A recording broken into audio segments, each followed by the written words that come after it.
করছি তোমরা যে যেখানে আছো সবাই সুস্থ এবং কি ভালো আছো। আজ আমি তোমাদের মাঝে জ্যাক স্প্যারোকে নিয়ে আসছি। ও খাবার খাচ্ছে, কিভাবে খাচ্ছে সেটা তোমাদের মাঝে শেয়ার করছি। আজকের খাবারটা তার কাছে মোটেও পছন্দ হয়নি। তার কারণ কি কেউ বলতে পারবে? না, বলতে পারবে কিভাবে বলেন তো?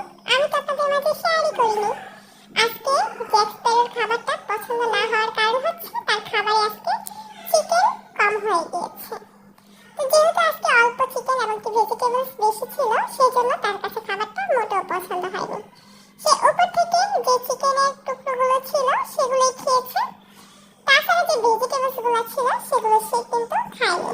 তো কি আর করার, তার আজকে খাবার পছন্দ হয়নি, সে খাবে না। এখন সে খাবার রেখে চলে গেছে ডাইনিং টেবিলের নিচে। কারণ হচ্ছে সে নিজের মতো করে এখানে ঘুরে বেড়াবে। এভাবেই হচ্ছে আমাদের সাথে জ্যাক্সের সময়গুলো কাটতে থাকে। জ্যাক্সের প্রিয় খাবার হচ্ছে চিকেন সেদ্ধ করা।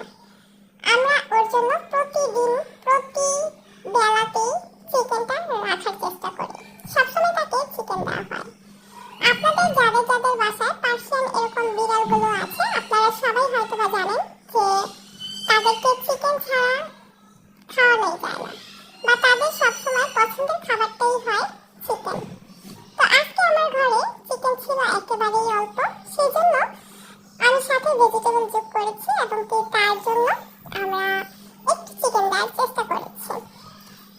তো সেই জন্য সে মন মতন খাবারটা খেতে পারেনি। কি আর করার, যেহেতু বাসায় নেই বা যতটুকু ছিল তাতেই চেষ্টা করেছিলাম তাকে খাওয়ানোর। ক্যাট ফুড হিসেবে যে খাবারগুলো থাকে তাও কিন্তু আমরা জ্যাক্সকে খাইয়ে থাকি। অবশ্যই আমাদের চ্যানেলে আপনারা চোখ রাখবেন এবং প্রতিদিনের ভিডিওগুলো দেখবেন। চ্যানেলটিকে সাবস্ক্রাইব